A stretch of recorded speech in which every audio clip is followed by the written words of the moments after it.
E o que vocês acham das ocupações?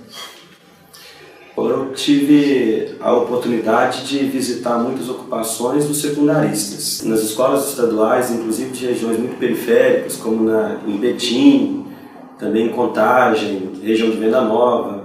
Eu tive a oportunidade de visitá-las e eu estou achando um momento muito rico, porque independente das posições ideológicas, se a PEC será aprovada ou não, o que eu vejo, vou falar especificamente dos secundaristas, que eu tive um contato muito forte com eles, é que está acontecendo um processo de aprendizado muito grande. Eles são muito preocupados com o que vai acontecer com o futuro do Brasil. Alguns jovens de 14, 15, 16 anos me perguntando: mas será que está adiantando isso que a gente está fazendo, professor? A PEC vai passar. Mas, no entanto, o processo de aprendizado, dessa organização das ocupações, muitas palestras, muita atividade cultural, a organização, a autonomia que esses estudantes estão tendo, aí no caso específico dos secundaristas, já é um processo de aprendizado muito grande. E se você for pensar nas lutas históricas do Brasil, você está de novo a escravidão que durou 350 anos, quantos escravos que ao longo desses séculos de escravidão pensaram: será que esse dia vai acabar? Será que essa luta compensa? E o sistema escravista acabou. Apesar da questão do trabalhador no Brasil ser muito precarizado, mas houve grandes avanços, e todos esses avanços na área social são frutos de lutas, como por exemplo os direitos trabalhistas. Então, a organização de movimento social é um processo, a luta é um processo, e pelo que eu tenho acompanhado, esses jovens estudantes, os secundaristas, escolas estaduais, eles estão tendo um ganho muito grande nesse processo da ocupação. Já ouvi da boca de outras pessoas que não conhecem, falam assim: mas são os partidos políticos que estão lá. Eu digo que não é, eu não vi nenhuma manifestação explícita sobre nenhum partido. Eu entendo que esse movimento de ocupação é uma novidade muito boa. Eu não estou vendo nenhuma referência a partidos políticos, eu estou vendo uma união das diversas frentes. Nada contra quem tem o seu partido. Se é que eles estão lá, eles estão atrás. Eu vejo sim muita ordem, muita limpeza, muitas atividades. O pessoal está lá batalhando, está sempre falando alguma coisa no microfone. Lá da minha sala eu vejo. E tem uma coisa diferente da ocupação do SEX, que eu acho interessante mencionar, é que desde o início ela foi feita com uma votação entre os estudantes. Foram 1.500 estudantes que votaram, houve uma maioria pela ocupação, não foi uma maioria enorme, não, mas foi uma maioria, significa que existia oposição, mas ainda assim era a maioria. E algo que foi proposto desde o início e que eu apoiei integralmente é: a ideia da ocupação é parar as aulas de graduação, não é parar as aulas da pós-graduação, as outras atividades da pós-graduação, a pesquisa, os projetos de extensão. Por que eu acho isso importante? Porque talvez essas outras atividades que não é graduação pudessem ser definidas como serviços essenciais da universidade. Então elas não estão paralisadas, significa as pessoas ainda estão lá, eu vou trabalhar todos os dias, eu continuo orientando meus alunos da pós-graduação, continuo fazendo a minha pesquisa. Isso é uma coisa importante para o meu país. E a economia tem diferentes abordagens, como várias outras áreas do pensamento, mas tem digamos assim, 3 consensos muito bem estabelecidos de todas as abordagens, que são 3 variáveis fundamentais, de 3 coisas que é consensual em qualquer escola de pensamento. Primeiro, educação, saúde em relação ao papel do investimento, e terceiro, do progresso tecnológico. Então é consenso em todas as escolas de pensamento que isso é fundamental. E aí o que parece no Brasil é que está se criando uma escola de pensamento que vai contra o resto do mundo, porque veja só, ciência e tecnologia a gente já viu, Aqui parece que, enfim, se os encaminhamentos da PEC se seguir como está, a ciência e tecnologia vai ser muito prejudicada, porque de fato quem puxa, como o professor falou, pesquisa no Brasil são as universidades públicas. Como essa verba vai ser reduzida, a gente obviamente não vai ter ciência e tecnologia. Então não teremos progresso tecnológico. E investimento, boa parte do investimento no Brasil ele é realizado pelo Estado brasileiro, com as suas empresas ou diretamente. E o que se está propondo agora é, de novo, com esse teto para os gastos, é que no fundo não haverá verba para investimento. Então boa parte do investimento que é realizado no Brasil não vai ser mais realizado por conta que o Estado não vai ter condições dado que agora ele é regido por essa lei.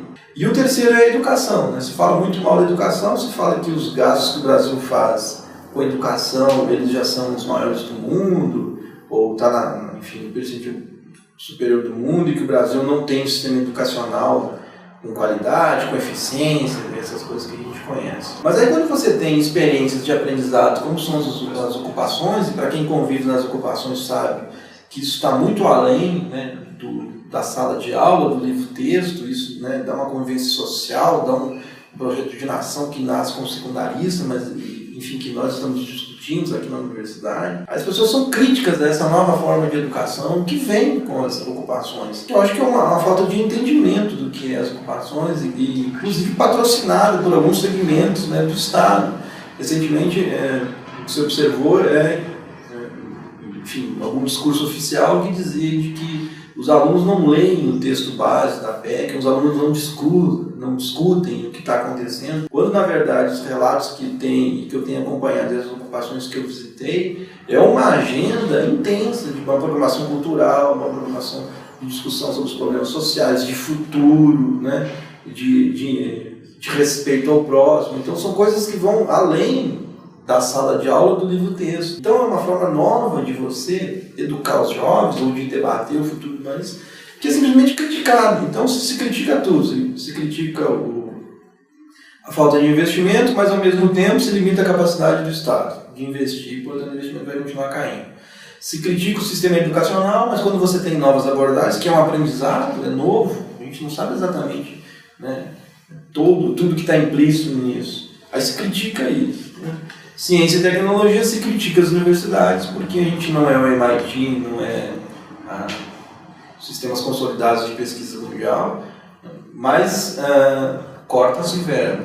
A gente está discutindo 20 anos, é o futuro, né? A gente falava do acidente, mas é o seu vizinho, é o seu amigo que vai precisar, que tem filhos, que vai precisar de uma escola pública, né? A gente não sabe se isso vai continuar. Antes você correr uma fatalidade de você se acidentar e você precisar de um hospital público, você não tem mais essa certeza que você tem agora, que você tem um SAMU, que você vai chegar no João 23, a gente tem e vai ser atendido por profissionais competentes, que são referências. Eu não terei essa segurança. Eu particularmente não quero abrir mão disso. Eu me sinto muito confortável e feliz de que você tem um país que você tem, pelo menos nessas duas coisas fundamentais, que é a educação e saúde, um respaldo do Estado, da sociedade, que foi acordado em 88. E quando a gente vê as manifestações, inclusive em 2013, 2012, 2013, essas grandes pautas, saúde e educação, estavam lá. A sociedade não abriu mão disso. Ela era o carro-chefe das grandes manifestações. 20 anos é uma geração. Em geral, quando um biólogo fala sobre geração, ele conta como 20 a 25 anos no caso humano. Então nós estamos abrindo mão, por exemplo, de crescimento de ciência e tecnologia por uma geração. Então se eu tive a oportunidade de estudar, fazer minha graduação e meu mestrado na universidade pública, aqui na UFMG, eu tive a oportunidade de ter uma bolsa para fazer um doutorado no exterior público, uma bolsa do CNPq.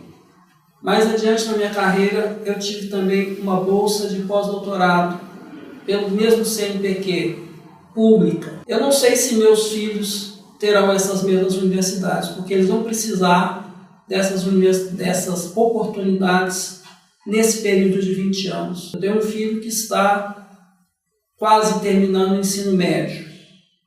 Eu não sei se ele vai conseguir encontrar uma UFMG para estudar como eu tive.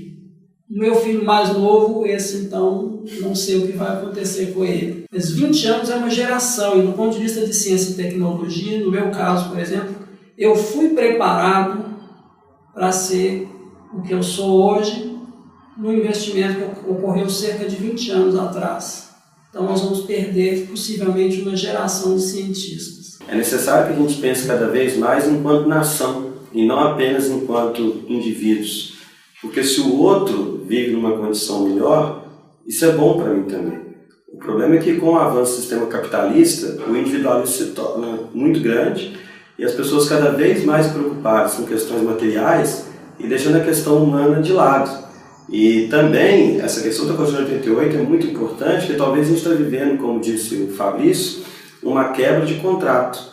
E voltando a falar das ocupações e dos movimentos sociais, ainda uma herança da cultura escravista que tem no Brasil, que é de marginalizar movimentos sociais. Então lembre-se que os quilombos eram vistos como marginais no período escravista, da mesma maneira como muita gente vê as ocupações. Mas eu queria dar um recado para ninguém perder essa oportunidade, que essas ocupações são como grandes movimentos que houve na história do Brasil, como as diretas já, por exemplo.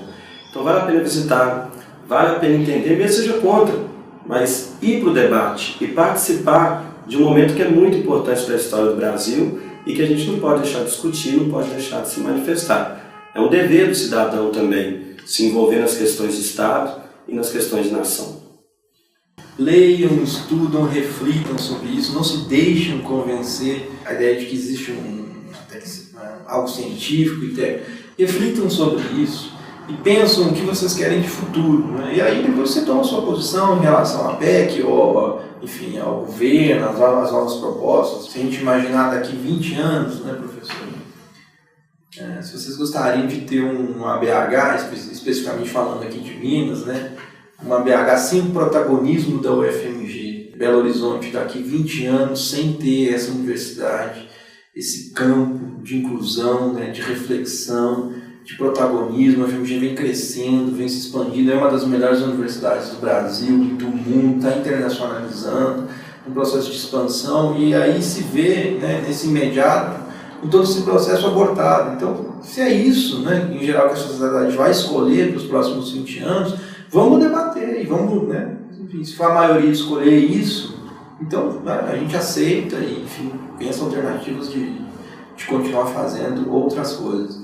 Mas eu queria que todo mundo pensasse isso, né? Pensa a cidade de Belo Horizonte, especificamente falando da educação, sem o protagonismo da UFMG, sem a UFMG, o que nós teremos daqui 20 anos.